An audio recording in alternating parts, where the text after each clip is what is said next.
Yeah, it's not quite the morning that we envisioned. How about you, Brian? No, not exactly. Envision a little more of maybe an early, sunny kind of morning. Yeah.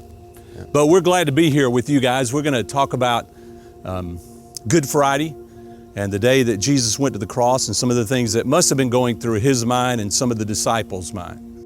We're kind of jumping to past the Lord's Supper. So Jesus does it during the Lord's Supper, and then what comes after that? After that, they'd go to the Garden of Gethsemane, which was a place they would often go. This kind of reminds me of that, the hill, and they've got to go through a drop in a ravine. Right. It was on the other side, right? It was, yeah. They'd cross over the Kidron Valley and up to the mountain. Yeah. Yeah. And there in the garden, Jesus spends a long time praying. Obviously, something's going on that's really serious. He needs his disciples with him. Yeah. He comes back and he sort of reprimands them, but I'm not sure that it was that much of a reprimand as, could you not stay awake with me? Because I think Jesus understood how much they struggle, just like we struggle. Yeah.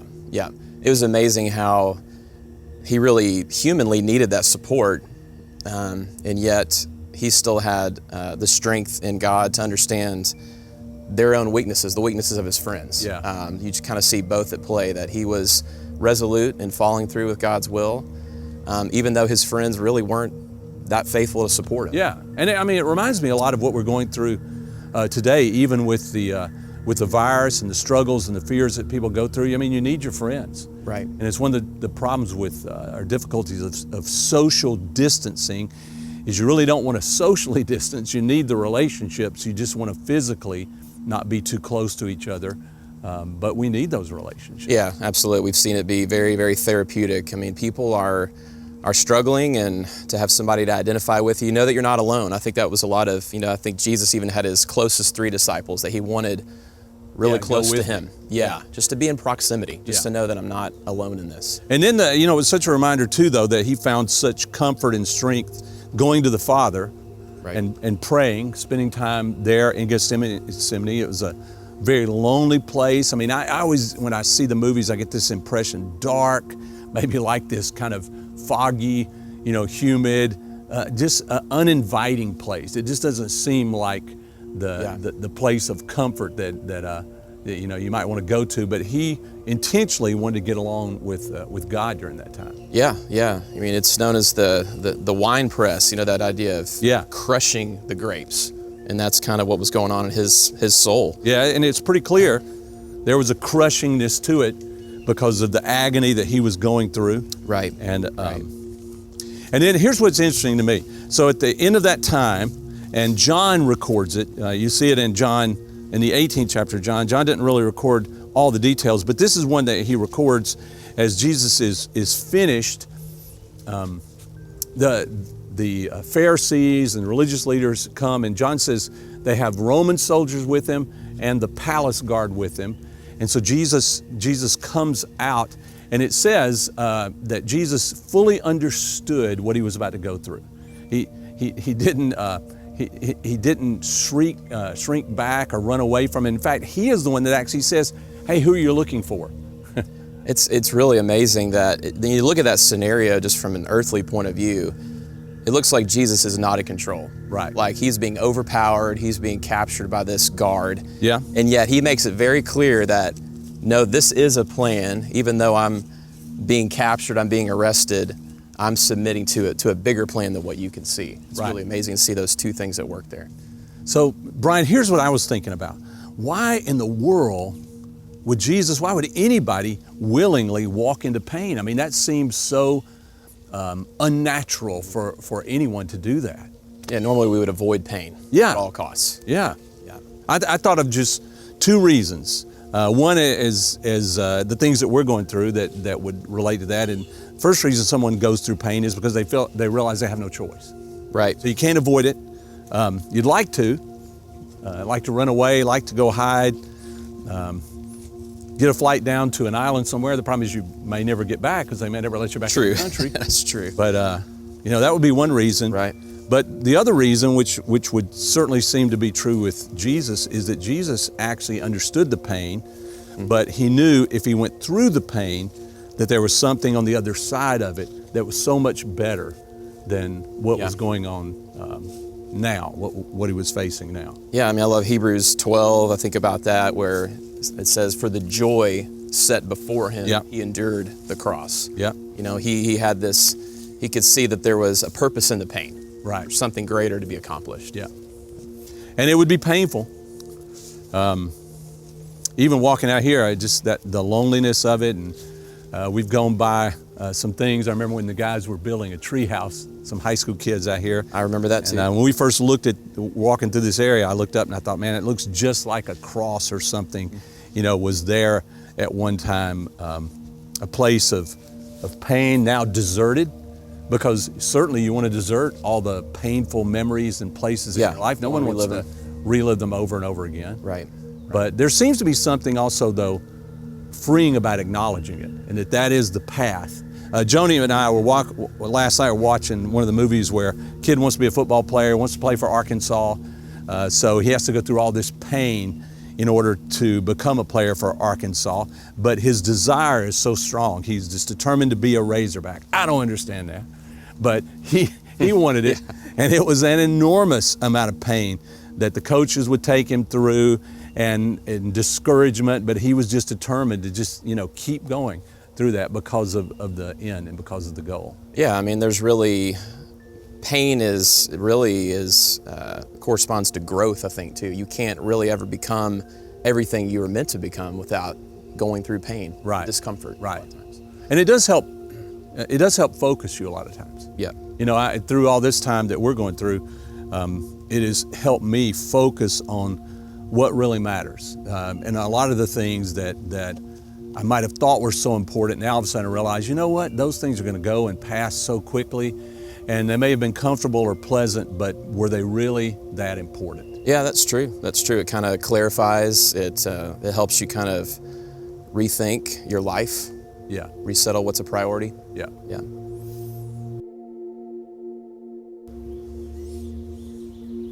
So Brian, part of what I was thinking of was, as I went back and read the story in the scriptures, that it seemed like there was this major shift going on that wasn't just Easter and the resurrection. That was part of it, but certainly even now with Jesus' lengthy conversation with them, reframing Passover, going through all these things that he's going through, and even the agony and the intensity of what he's going through. It just seemed like something was changing that would never go back. Yeah. Maybe because of what we're going through. Yeah, no, that's true. That's true. I mean, I can't imagine just the thousands of years of traditions that they would have had as a people with a feast like Passover, with all the different elements that go with it, and to actually bring about this completely new shift and change. Yeah. It's hard to imagine what that would have been like. And you can understand why the religious leaders and a lot of the people in their day, probably felt like the goal should be, let's get it back to the way it was. Right. I mean, we've That's got where we're to comfortable. stop this. Yeah, because this cannot be a good thing that we're going through. Yeah. I mean, even with like you said, just the length of the traditions that they've been going through over and over and over and over again, sometimes all of that, helps to blind you to the idea that maybe this is supposed to go somewhere. Maybe there's a direction for this, that this is not just supposed to be like this forever. Yeah, it's true. I mean, I think about even in this time, I think for me and probably a lot of us, we just had our routine that we're used to, and I get up at this time, I go to work, I do all these things, and I think no matter who you are, it's really been interrupted even in this time. But for me, it's really made me kind of look more at my life and just like, okay, what is the purpose of some of these things? Even whether it's my family or why do I do the things I do? It's made me kind of stop and kind of think about things a little more. I know that, like our small group, I mean, in some ways our conversations are actually deeper and more personal than they have been.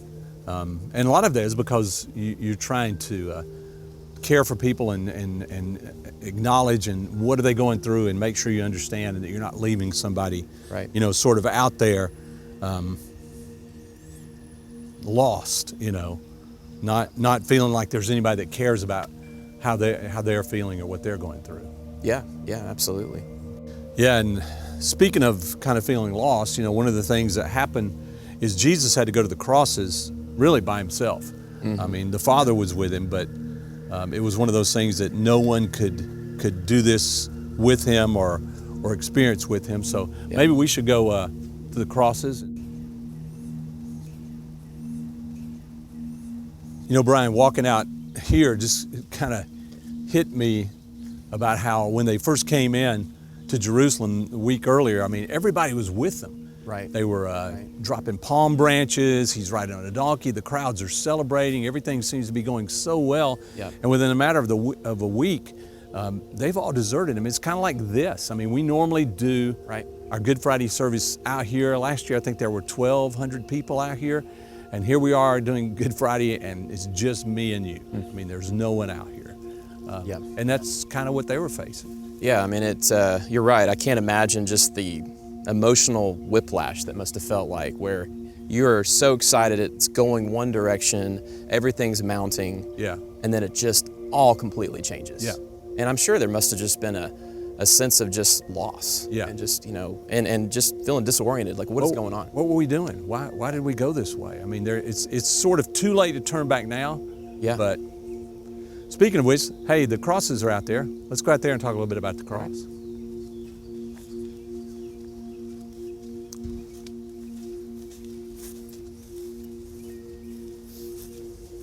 Brian, I was thinking about one of the songs I really like on Good Friday is an old hymn. In fact, it was, when I looked it up, it was, I guess, recorded about 1907. But when you look at the history of it, it has to be much older than that, because it's a spiritual that the slaves would sing called "Were You There When They Crucified My Lord?" And I just thought about how in their situation, maybe with a lot of people even now, but certainly very different, how they suffered and how they related to the suffering and how they understood how much Jesus suffered for them. And so the song, I know the song is has a down sound to it, but I think that it brought them great comfort because they realized that Jesus had gone through everything they'd gone through, and even more, suffered even more on the crosses. Think about Isaiah 53, and surely our griefs and our sufferings, he bore those. Yeah. There's that aspect of the things that we suffer in life, just a broken world. He carried all those things on him. Yeah. Let's sing that song. Give me a chord. So it goes, were you there when they crucified my Lord? Were you there when they crucified my Lord?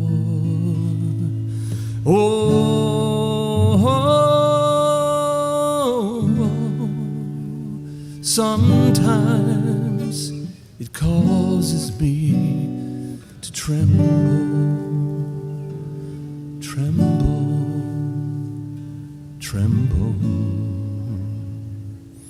Were you there when they crucified my Lord? Were you there when they nailed him to the tree? Were you there when they nailed him to the tree?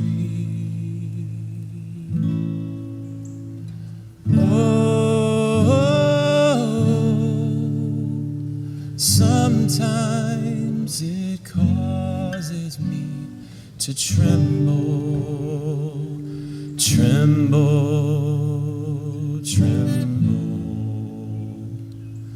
Were you there when they nailed him to the tree?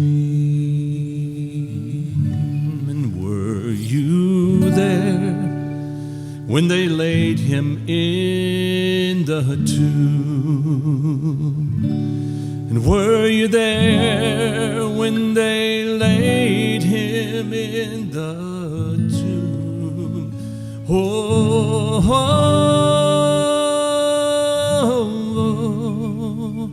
sometimes it causes me to tremble, tremble, tremble. And were you there when they laid him in the tomb?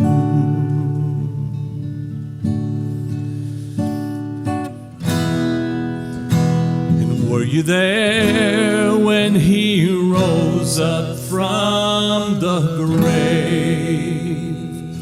Were you there when he rose up from the grave? Oh, and sometimes it causes me to tremble, tremble, tremble. And were you there when he rose up from the grave? And were you there when they crucified